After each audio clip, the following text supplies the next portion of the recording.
మీ business ఏదైనా మీ ఊర్లో promotion చేయాలంటే అది సుమన్ టీవీతోనే సాధ్యం. ఇప్పుడే సంప్రదించండి.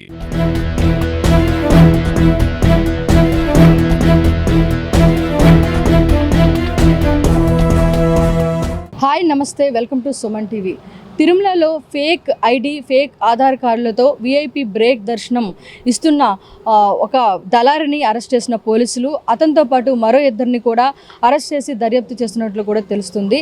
అయితే దీనికి సంబంధించి ఏదైతే ఒక వీఐపీ బ్రేక్ దర్శనాలకు సంబంధించి నకిలీ ఆధార్, నకిలీ ఐడీలతో అక్కడ భక్తులకి కొనుగోలు చేస్తున్నటువంటి ఎన్సీసీ క్యాంటీన్ మేనేజర్ బ్రహ్మయ్యతో పాటు మరో ఇద్దరిని కూడా అరెస్ట్ చేసి విచారణ చేస్తున్నారు. అయితే దీనికి సంబంధించి ఏదైతే తమిళనాడు కన్యాకుమారికి సంబంధించి రిటైర్డ్ లెఫ్టినెంట్ విశ్వేశ్వరయ్యకి సంబంధించి కూడా నాలుగు టికెట్లను ఒక్కొక్క టికెట్ 10,000కి చొప్పున ఈ ఒక క్యాంటీన్ మేనేజర్ బ్రహ్మయ్య దాన్ని అమ్మినట్లు కూడా తెలుస్తుంది. అయితే ఏదైతే ఈ విశ్వేశ్వరయ్య రిటైర్డ్ లెఫ్టినెంట్ తను వయసులో అయిపోయాను కాబట్టి తమకు టికెట్లు కావాలని చెప్పి తమిళనాడుకి సరుకులు సప్లై చేస్తున్న సతీష్ని ఆశ్రయించడం జరిగింది. అయితే తనకి టికెట్లు ఇప్పిస్తానని చెప్పేసి ఆ సతీష్ ఇక్కడ తిరుపతిలో ఎన్సీసీ క్యాంటీన్లో మేనేజర్గా ఉన్నటువంటి బ్రహ్మయ్యకు ఆశ్రయించడం జరిగింది. అయితే నార్మల్గా 500 ఒక టికెట్ ఉంటుంది బ్రేక్ దర్శనం సంబంధించి.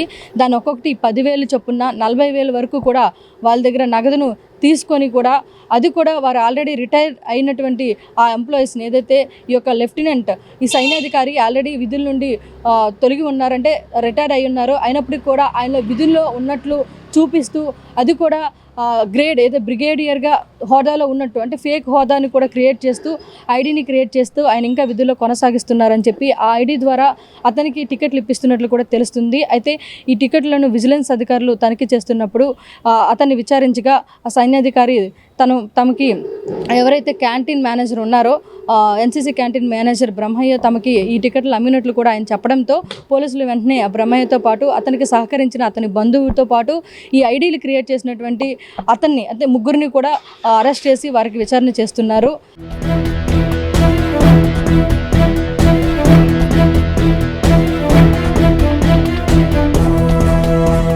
అయితే దీనికి సంబంధించి కూడా ఈ మామూలుగా ఈ యొక్క వీఐపీ బ్రేక్ దర్శనం సంబంధించిన టికెట్లు మొదట స్టేట్ గవర్నమెంట్ సంబంధించిన అధికారులు చూసిన తర్వాత ఆ తర్వాత కలెక్టర్ కార్యాలయంకి వెళ్తుంది, ఆ తర్వాత టీటీడీ వరకు కూడా వస్తుంది. అంటే ఇలా 3 విభాగాల్లోకి వెళ్ళిన తర్వాత ఈ టికెట్ అనేది టీటీడీ రావడం జరుగుతుంది. అంటే ఈయన ఈ 3 శాఖలను కూడా మోసం చేశారని కూడా తెలుస్తుంది. ఈ విధంగా ఆయన ఈ యొక్క మోసపూరితమైన చర్య చేసి ఈ విధంగా ఫేక్ ఐడీలు, ఫేక్ ఆధార్ కార్డులు హోదాను కూడా మారుస్తూ ఇలా క్రియేట్ చేసి కూడా టికెట్లు అమ్ముతున్నట్లు కూడా తెలుస్తుంది వీఐపీ బ్రేక్ దర్శనానికి సంబంధించి.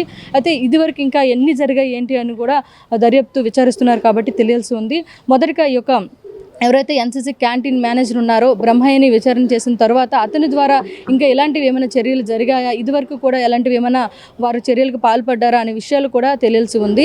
అయితే దీనికి సంబంధించి ఎవరైతే లెఫ్టినెంట్ విశ్వేశ్వరయ్యని కూడా విచారించారో అయితే ఆయన ఇచ్చిన సమాచారం మేరకే ఈ యొక్క క్యాంటీన్ ఎన్సీసీ క్యాంటీన్ మేనేజర్ అయినటువంటి బ్రహ్మయ్యతో పాటు అతన్ని సహకరించిన మరో ఇద్దరిని కూడా పోలీసులు అరెస్ట్ చేసి విచారిస్తున్నట్లు కూడా తెలుస్తుంది.